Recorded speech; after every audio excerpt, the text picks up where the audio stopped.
In teaching Quran at the University of Notre Dame, I find that my students ask me how two different elements of the text can go together. The Quran often speaks of God as the merciful, the compassionate, Ar-Rahman Ar-Rahim. But it also describes God as a God who's destroyed entire peoples, who's wiped out entire peoples for their unbelief. How, my students ask, can these two things go together? How can God be merciful and compassionate, and yet also be a God of destruction? One verse which seems to encapsulate these two qualities of God in the Quran is found in chapter 7, verse 156. God says here, "I visit my punishment on whomever I wish, but my mercy embraces all things." قَالَ عَذَابِ أُصِيبُ بِهِ مَنْ أَشَاءُ وَرَحْمَتِي وَسِعَتْ كُلَّ شَيْءٍ.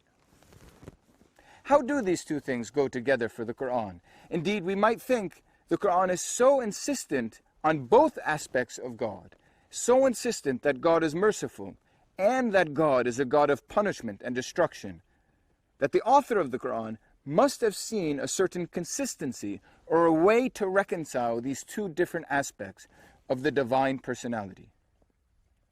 We might then discuss this today. Think about how God can be both the merciful, the compassionate, and, as the Quran says elsewhere, Dhu Intiqam, the possessor of revenge. Today we're in a good place to speak about this question because behind me is the Dead Sea. According to Jewish, Christian, and Islamic tradition alike, the Dead Sea is the site where the people of Lot, who for Muslims was a prophet, once lived. According to this tradition, this very place was once a verdant green valley. We might notice the story of Genesis, where Lot separated himself from Abraham and chose the better land. This was the better land. This was the green valley. Today, of course, the spot is lifeless. There's no life in the Dead Sea, and around it are the barren salt flats. Indeed, we might think that the connection of this place with the story of Lot might have come about when people noticed how lifeless it was and assumed that it must be here that God rained down fire and brimstone from the sky, destroying the people of Lot. Of course, we also know the story from the Bible that Lot's wife was turned into a pillar of salt, and the salt flats here, the salt which seeps up from the earth into the Dead Sea, might have convinced people that this is the place. Indeed, it's important to remember that the story of Lot is not only in the Quran, but of course was first in the Bible, which means that the story of God's destruction is known to the Bible as it is to the Quran. It's not only in the Quran where God is a God of punishment. Already in the story of Noah, in the book of Genesis, God chooses to wipe out the entire world in a flood. He doesn't choose to give that generation, that wicked generation of Noah, another chance. It was time for justice. So too in the book of Genesis, again in chapter 18, when God notices the wickedness of the people of Lot. Even though the Bible tells us, like the Quran, that Abraham debated with God, imploring God not to destroy the city of Lot, God nevertheless destroyed that city. But we shouldn't bring the parallel between the Bible and the Quran too far. Indeed, the stories that we know from the Bible appear differently in the Quran. If we take the figure of Lot and two other biblical figures who appear in the Quran, the figures of Moses and Noah, we see that the Quran often fits these figures into a series of punishment stories. That is, the distinguishing characteristics of each of these characters are brought into one consistent portrayal of what a prophet does. For the Quran, a prophet sends a message to its people, which is always a warning that God would destroy them if they don't acknowledge the messenger and believe in God. Inevitably in these stories, the people refuse to believe in the prophet, and they are punished by God. For this reason, scholars often refer to these stories as punishment stories. And these punishment stories are one of the central aspects of the Quranic text. They have four elements. Element number one, God sends a prophet.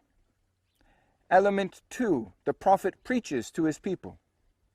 Element 3, the people respond, resisting the prophet's call for belief. And element 4, God, in response to the people's disbelief, destroys that people. Why don't we look a little bit closer at the way the punishment stories in chapter 7 of the Quran appear?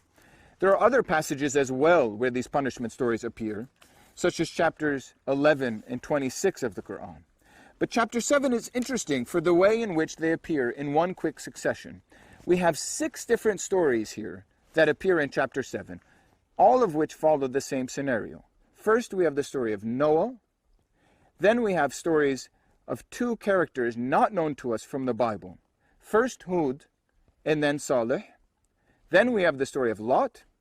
Then we have the story of a 3rd character not known to us from the Bible, who has the name Shu'aib, who's sent to Midian. And finally, we have the story of Moses.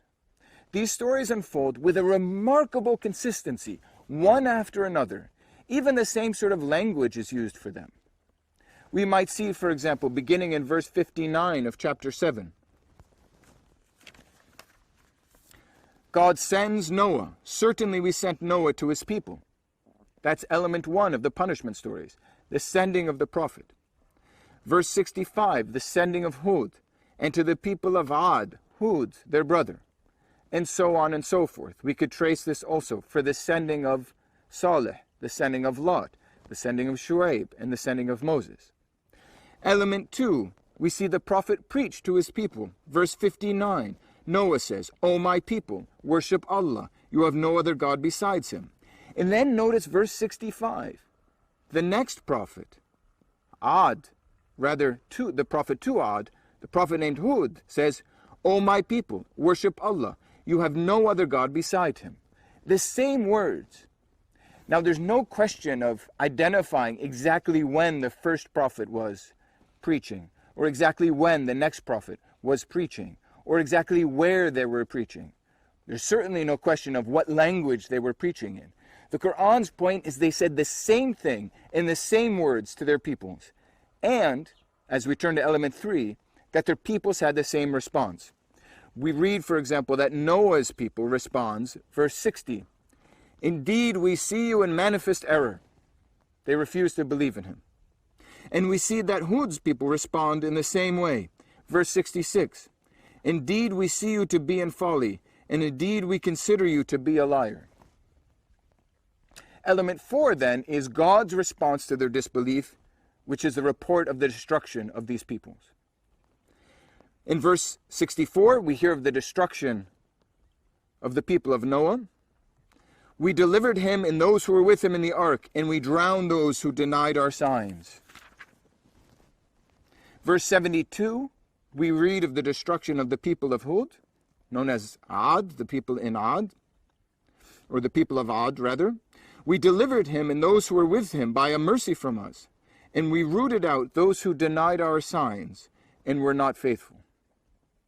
We might skip ahead just to notice that the Quran also speaks of the destruction of the people of Lot. Verse 84, Then we poured down upon them a rain of stones. So observe how was the fate of the guilty. Of course, that scene, the rain of stones, should take place somewhere here, should have taken place somewhere in this very place where I'm standing today. Now, when noticing these stories, we might perceive in particular the consistency between the different stories. They're not perfectly consistent. Some traits of the biblical story are retained. Noah's people are destroyed in a flood. The Quran wouldn't have them destroyed by fire, presumably because the biblical story of the flood and the ark was already well known to its own audience. The people of Lot are destroyed in fire and brimstone. They couldn't be destroyed in a flood or with wind or in some other way, presumably because the story of Lot's people being destroyed by fire and brimstone was already well known to its audience. But why does the Quran have this interest? The Quran could have told different sorts of stories. Why does it tell this sort of story? Why does it tell these punishment stories? And why time and again, the same story with a different prophet, a different people, but always the people are destroyed? the answer must be that the Quran has an interest in its own audience. We might say the Quran has an interest in asking the question known to us from the classical tradition in the Latin phrase, ubi sunt? Where are those? The full phrase is, ubi sunt qui ante nos fuerent? Where are those who were once before us? Where have they gone? This question is meant to provoke a response about humanity's own mortality, that we too will once be gone. That's the question that concerns the Quran. The question is not history. The question doesn't mean to build a grand historical scenario, telling us how one people passed from the next, how history developed, how peoples interacted over time. That's not the Quran's interest. The Quran's interest is posing this question of ubi sunt in order for its own audience to make a better decision than that of earlier peoples. In this respect, we might even compare the Quran to a teacher. Maybe I flatter myself in thinking we should do so. But a teacher, when he or she tells a story, for example, of a student who once cheated on a test and was kicked out of school, the point of telling that sort of story is not to tell a cute anecdote or to provide information about an earlier student. The point of that sort of story is for the teacher to warn his own students at that very moment to make a better decision, not to cheat. When we read the Quran, we might keep in mind that it's the present moment, the Quran's own audience, that matters. And we might think of this when we're looking at the way that the Quran focuses particularly on the story of Lot. Indeed, we might look together at a second passage which concerns Lot, later in the Quran, in chapter 37, beginning in verse 133. Here we have a reference not only to Lot, but an amazing reference to the ruins or the remains of Lot's city. The Quran says here, "And indeed Lot was one of the apostles, when we delivered him and all his family, except an old woman among those who remained behind." You know who the old woman is supposed to be, Lot's wife. "Then we destroyed all the others." And here the Quran adds this remarkable note, "And indeed you pass by them." What is the them? It must be the ruins of Lot's city. "At dawn and at night, so do you not apply reason." What would this mean, to apply reason? What would this mean, to look at the ruins of Lot's city and then apply reason, to think about them? It is that by looking at the city of Lot and the remains of the destruction that came over it, and reflecting on them, the Quran's own audience would think more clearly and believe in its own prophet. Maybe the people of Lot didn't believe in their prophet, but the Quran says, you can make a better decision. You can believe in this prophet who is sent to you.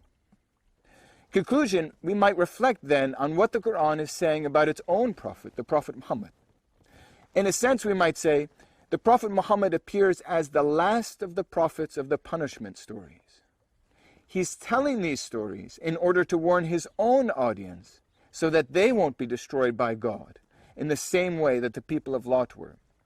This is why the Quran, I think, regularly refers to Muhammad not only as a prophet, but also as a warner, in Arabic, Nadir. 44 times the Quran uses this description of the prophet, that he's a warner, to warn his people. But how does this help us solve the riddle that we began with? How does this help us understand how God can be Ar-Rahman Ar-Rahim, the merciful, the compassionate, but also the God of the punishment stories? Well, the answer, I think, is this. By telling these stories, the point of the Quran is not to describe a God who is vengeful or merciless. The point of the Quran is to have its own audience use its reason, reflect, believe, repent, and be saved. That is, the stories of the punishment stories are meant to save the audience of the Quran.